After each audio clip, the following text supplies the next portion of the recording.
Olá a todos e todas que nos acompanham aqui nesse novo momento do Sim Não em sua versão digital.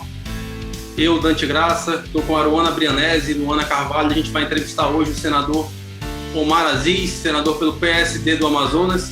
E antes de apresentar, eu quero fazer uma pergunta. Quando é que a gente pode chamar o senhor de presidente da CPI? Já pode, não pode? Como é que está essa situação? Boa noite. Eu ontem conversei com o presidente Rodrigo Pacheco, que ele colocou uma preocupação do isolamento lá, físico das pessoas. E amanhã, meio-dia, a gente vai conversar novamente ao telefone. E creio que na quinta-feira de manhã a gente instale a comissão, eleja o presidente, o vice-presidente, e eu indique o relator da CPI da pandemia. Eu acho que quinta-feira de manhã nós faremos. Caso isso aconteça, eu viajo na quarta para Brasília e na quinta de manhã a gente faz a reunião. Eu já conversei com dos 11 senadores, eu já tenho garantido 8 votos. E 2 ainda não conversei, ainda não falei com eles, mas creio que é tranquilo. Já é pacificada essa questão, não tem para onde, já está mais ou menos encaminhado isso. Então, já está definido se vão ser tudo presencial? Como é que está essa situação em relação a... O vice-presidente e o relator será o tempo todo presencial. Dificilmente a gente vai fazer via remota ou semipresencial. A semipresencial é a gente presente e alguns senadores que têm um pouco mais de cuidado, que têm uma idade mais avançada, a gente até protege. Mas eu acho que na primeira vai ser presencial, todo mundo vai estar presente. Os 11 senadores estarão presentes e nós temos 7 suplentes. Como aquelas comissões, eu não sei se você conhece as comissões do Senado, elas são bastante amplas.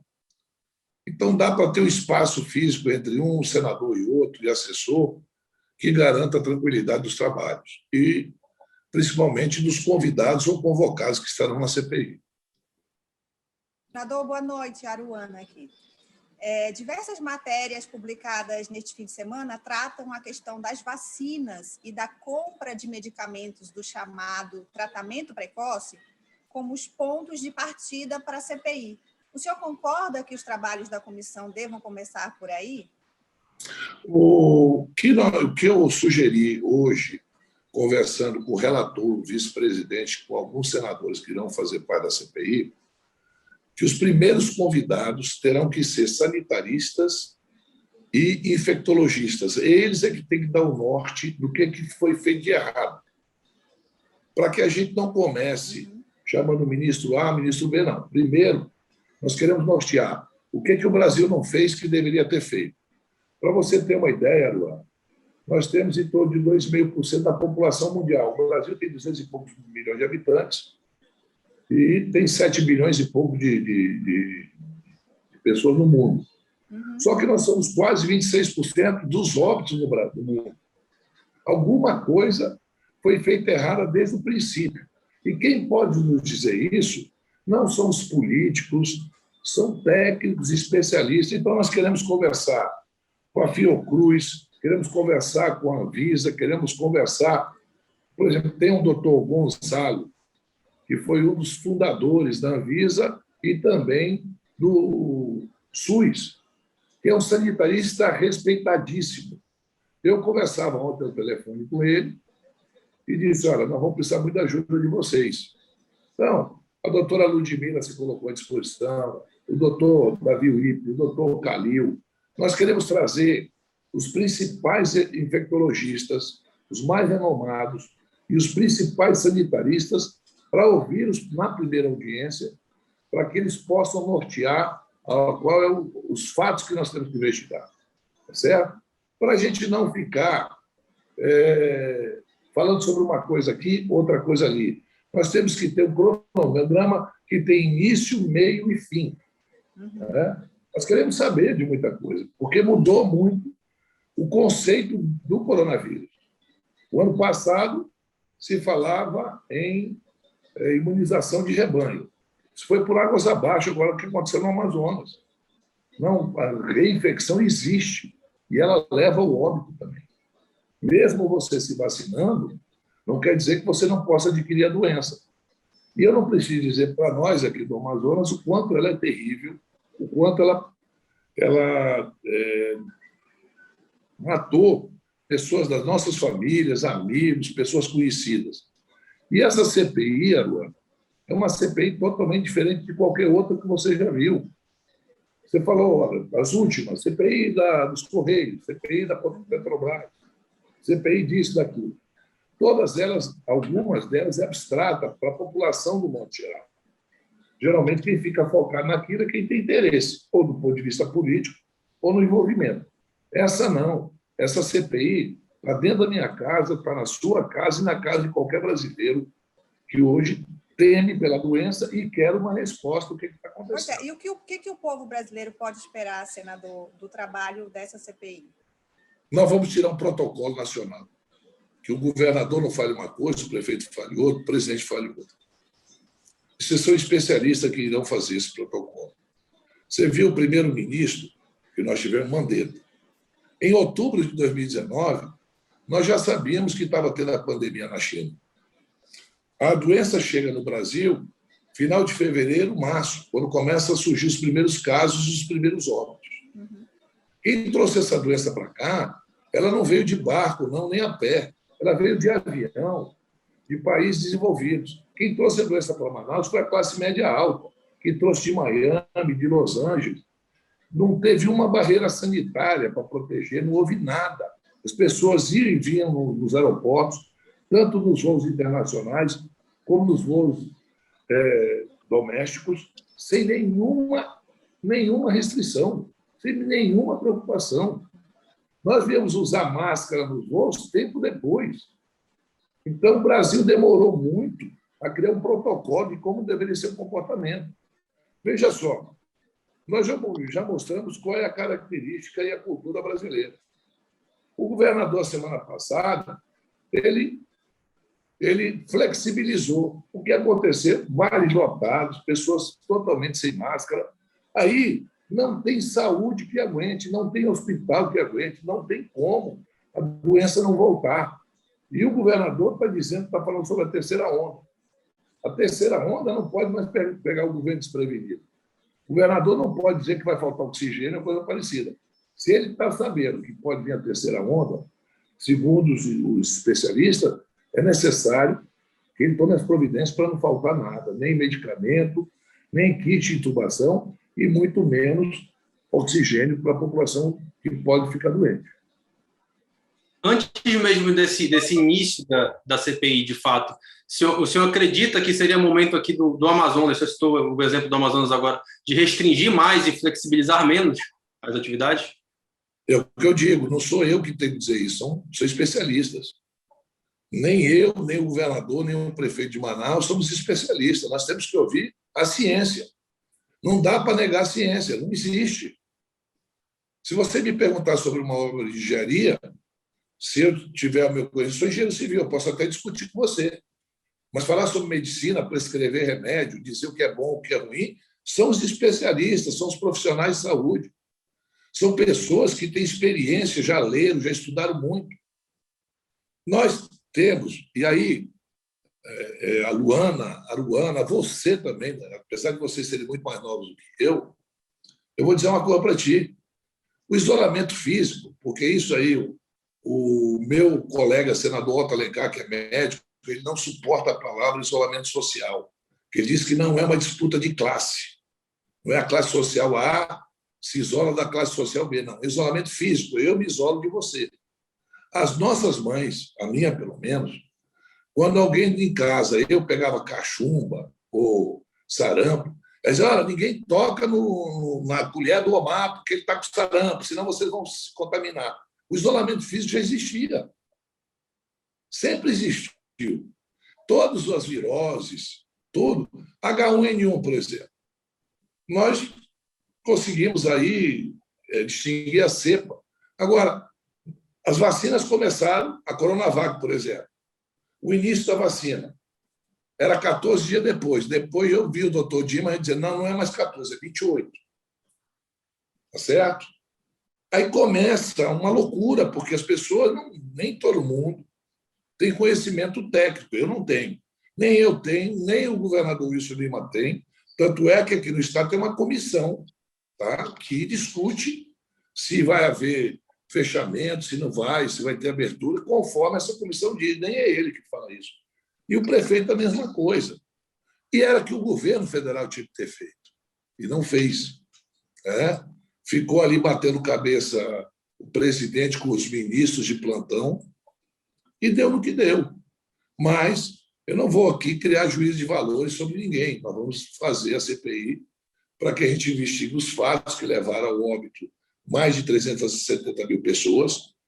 Não tenho dúvida nenhuma que, pelo andar da carruagem, daqui a 2 semanas você vai chegar a 400 mil ou 400 e poucas mil mortes. Não é uma coisa simples, não é um negócio simples. Então, é uma coisa, um fato que está acontecendo que tem que ser investigado. O que está havendo no Brasil? Por que tantas mortes? Senador, boa noite. Já que nós estamos falando sobre os estados e municípios, eu queria saber como é que a CPI vai trabalhar, se você já estuda um cronograma para que essa investigação chegue em todos os estados e municípios do Brasil. Como é que vai ser? O presidente, houve um pensamento de uma CPI que foi assinada logo após essa CPI, pelo senador Eduardo Girão, para investigar estados e municípios. E o presidente, no dia que instalou a CPI, foi muito claro. Nós só podemos investigar verbas federais nos estados e municípios, que foi feito com os recursos que foram repassados o ano passado para os estados e municípios, que foi um recurso significativo para os estados e municípios. Prefeito do interior e governadores não podem se queixar da falta de recursos, pode se queixar de outras coisas, mas dinheiro não faltou. Então, isso sim, nós temos autonomia para fazer. Mas outras ações que não foram tomadas nos estados e municípios, isso cabe às assembleias legislativas e às câmaras municipais. Mas como vão ter esses braços? Só para fechar essa ideia, como é que vão ter esses braços da CPI nos estados? Quem é que vai tentar encontrar ou vai ser nessa parte? Não, mas isso aí é fácil, porque você tem numa CPI os melhores quadros no Senado e de onde você quiser requisitar para fazer um levantamento.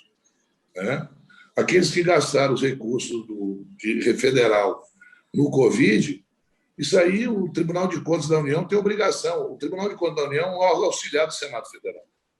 Como o Tribunal de Contas do Estado é um órgão auxiliar da Assembleia Legislativa, não é um poder. Eles não são poderes, são órgãos auxiliares. Tanto é que todos os ministros do Tribunal de Contas passam pela sabatina do Senado e é votado pelos senadores, como todos os membros do Tribunal de Contas do Estado passam pela Assembleia Legislativa e é votado pela Assembleia Legislativa. Então, nós temos mecanismos e temos pessoal preparado para que possa fazer essa investigação. Só a gente determinar, eles fazem a investigação e traz tudo pronto. Caso a gente encontre algum desvio da condução desses recursos, nós iremos os fatos, o que aconteceu, e chamá-los. Agora, não dá para a gente fazer um caça às bruxas.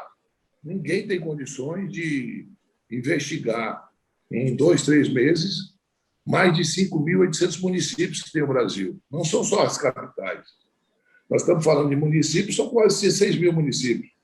Estados, sim, são 27. 26 mais o Distrito Federal. E capitais também.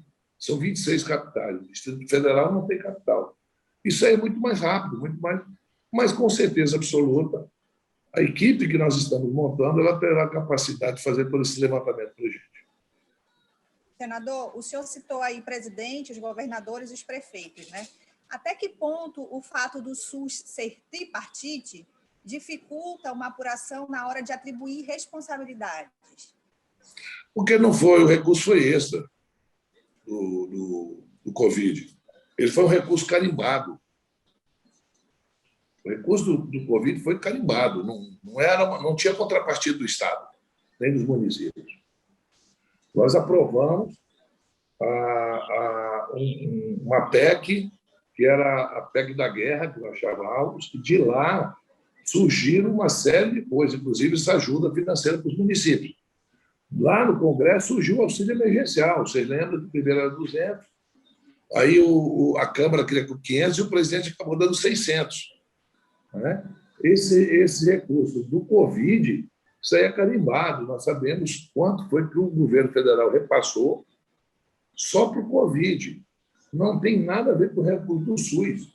O SUS é outro repasse. O SUS é média e alta complexidade e atenção básica.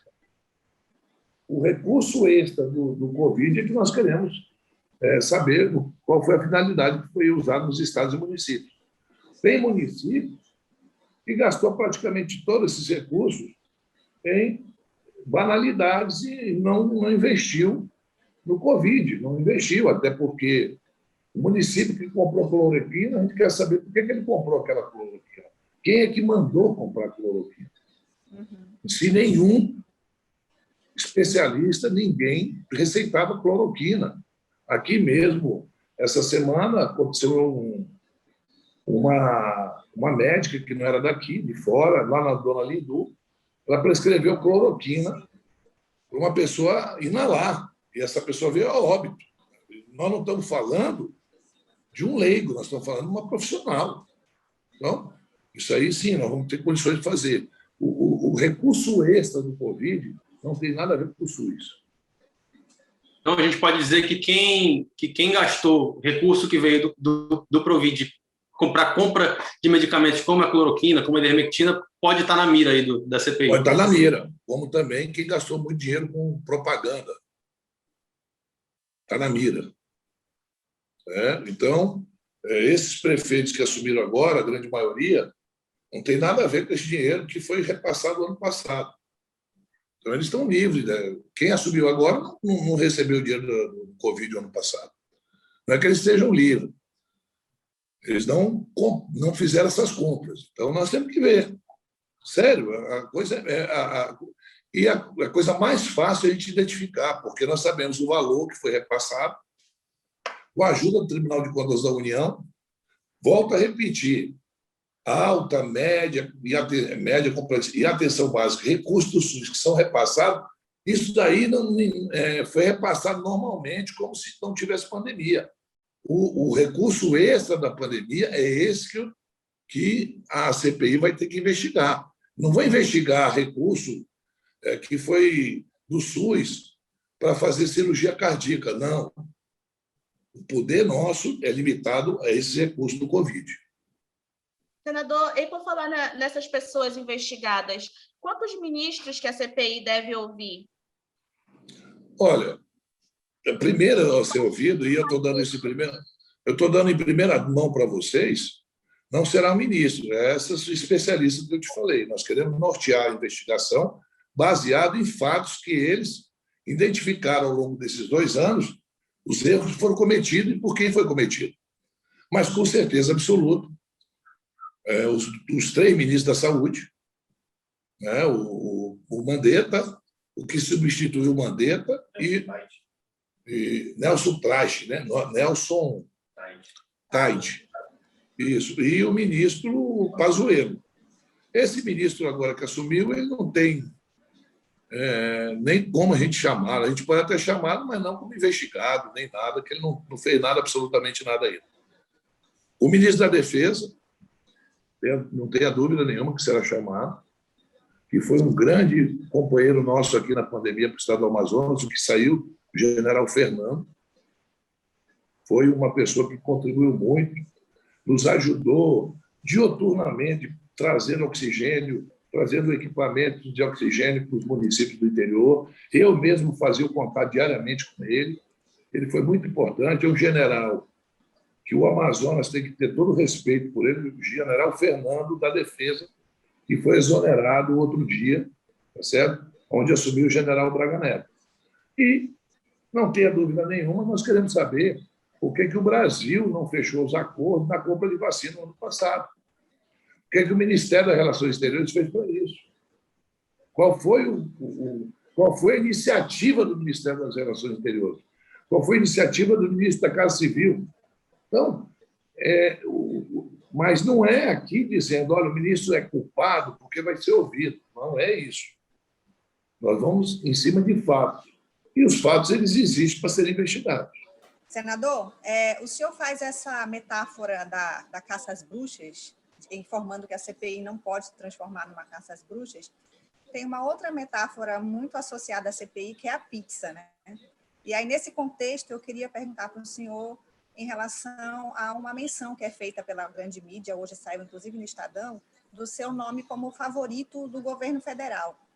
O senhor é o favorito do governo federal? Até que ponto isso pode ser um risco para que a CPI chegue a um fim que não seja pizza? Veja bem, eu sou senador do Brasil, eu sou um senador do estado do Amazonas, que represento não só o Amazonas, mas o Brasil todo. É impossível, porque se fosse para ser uma pizza, eu não ia indicar o senador que é oposição ao presidente, que é o Renan Calheiros. Quem tem o poder de indicar o relator sou eu. Tanto é que o candidato do Planalto, que é o colega meu senador, o Eduardo Girão, ele é candidato a presidente da CPI. Não está me apoiando. Porque não concorda que eu indique o senador Renan. Isso aí são especulações. Eu acho que é o comportamento da gente na CPI que vai dizer se eu sou pró-A ou pró-B. Eu sou pró-Brasil, eu sou pró-vida, eu sou pró-vacina. Tá certo? Eu não posso, eu não nego a ciência. Você não vai me ver nunca, e nunca me viu, dando aula de ciência. Eu nunca prescrevi um remédio para ninguém.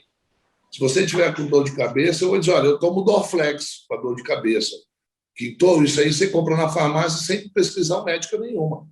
Você chegar na farmácia agora, olha, eu estou com muita dor de cabeça, o que você me aconselha? Vai dizer, Neosaldina, Dorflex, alguma coisa vai te dar.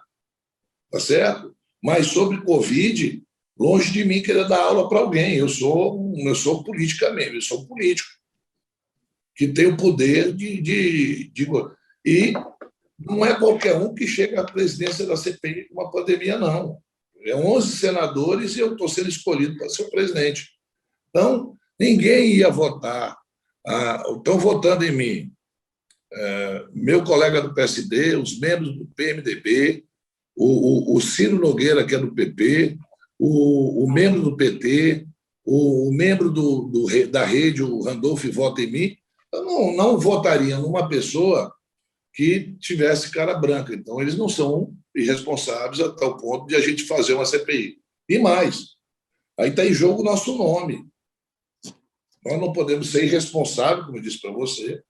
Eu não posso aqui dizer que fulano é culpado, longe de mim. Com todo respeito, temos que ter respeito à hierarquia política. Quando eu digo isso, tem uma liturgia política, o presidente da República é o presidente da República, tá certo? Mas nada disso impede que a gente investigue fatos. Volto a dizer, não vou investigar pessoas, eu vou investigar os fatos. O que aconteceu? Senador, Oi, filha. por falar ainda sobre esse assunto, recentemente andou-se falando nos bastidores sobre a criação de um ministério, falaram até do possível Ministério da Amazônia, para abrigar o ex-ministro da Saúde, Eduardo Pazuello.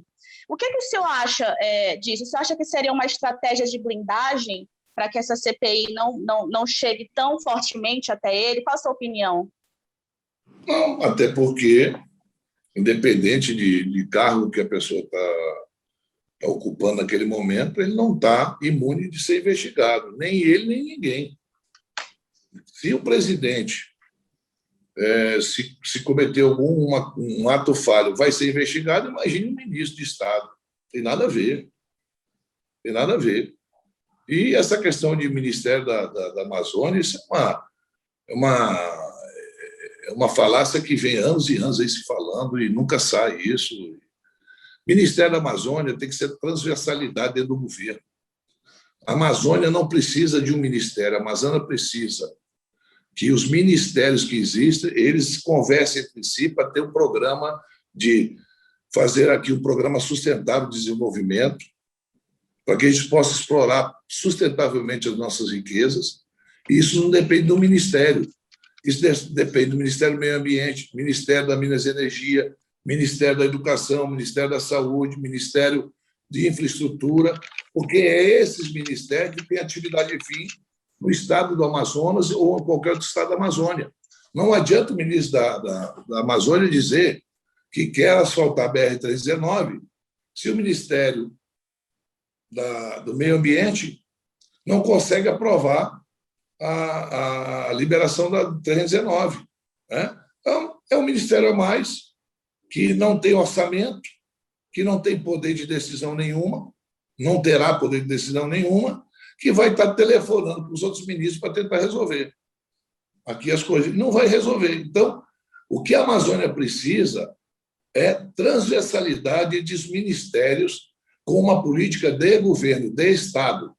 Não é nem de governo, é de Estado, para que não saia um presidente entre outro e mude. O grande problema nosso, e é isso que eu quero fazer na CPI, é que a gente tem um protocolo nacional, independente se vai vir a primeira, a segunda ou terceira variante, se vai ter a terceira, a quarta onda, e virá daqui a alguns anos uma nova pandemia. Nós temos que ter um protocolo, quando eu falo protocolo, não é medicamento, não. Protocolo de comportamento de Estado, que o presidente pode ser o presidente Bolsonaro, pode ser o presidente fulano, ciclano ou beltrano, mas o Estado já tem um protocolo, e não será bel prazer, não será o presidente de plantão que vai dizer o que a saúde tem que fazer. Então, recentemente também conversas de bastidores, né? Nós lemos em alguns sites sobre a possível candidatura do ex-ministro Pazuello como a governador aqui do estado do Amazonas. Inclusive, o Pazuello já chegou a falar que é seu amigo íntimo, cresceram na mesma rua. O que o senhor acha disso, senador? O senhor acha que ele seria um bom governador para o estado? Eu não conheço o Pazuello político, eu conheço o Pazuello general de exército, general de divisão, aliás. Ele é general de divisão. Acho que o comportamento dele à frente do Ministério, aqui no Amazonas, ele nos prometeu que vacinaria todo mundo em fevereiro, a partir do dia 20 de fevereiro, todas as pessoas acima de 50 anos, essas vacinas não chegaram. Né? Para você ter uma ideia, o último lote de vacina que veio para cá foram 20 mil vacinas. Nós éramos o estado que estava mais vacinando, hoje nós não aparecemos nem entre os 5. Por quê? Porque o número de vacinas não chegaram. Não é porque a gente não tem a capacidade de vacinar. Então, não é uma questão que eu quero discutir agora. Eu acho que nós temos que discutir, não é questão política agora. Mas eu acho que qualquer cidadão amazonense ou não amazonense que viva no estado do Amazonas tem o direito de ser candidato ao que ele quiser. Não sou eu que vou dizer se é bom ou não. A gente agradece aí seu tempo. A gente já vai conversar muito aí durante esses próximos dias, certamente. E obrigado. Se quiser deixar alguma mensagem, pode ficar à vontade. Mas quero dizer para vocês que nós vamos chegar a uma conclusão, desde que eu falei, vai ter início, meio e fim. E não tenha dúvida nenhuma que essa CPI não será uma pizza. Essa CPI vai dar um direcionamento, se Deus quiser, um protocolo importante para salvar vidas. Obrigado, senador. Um abraço. Obrigado, senador. Boa noite. Um abraço. Boa noite. Até logo.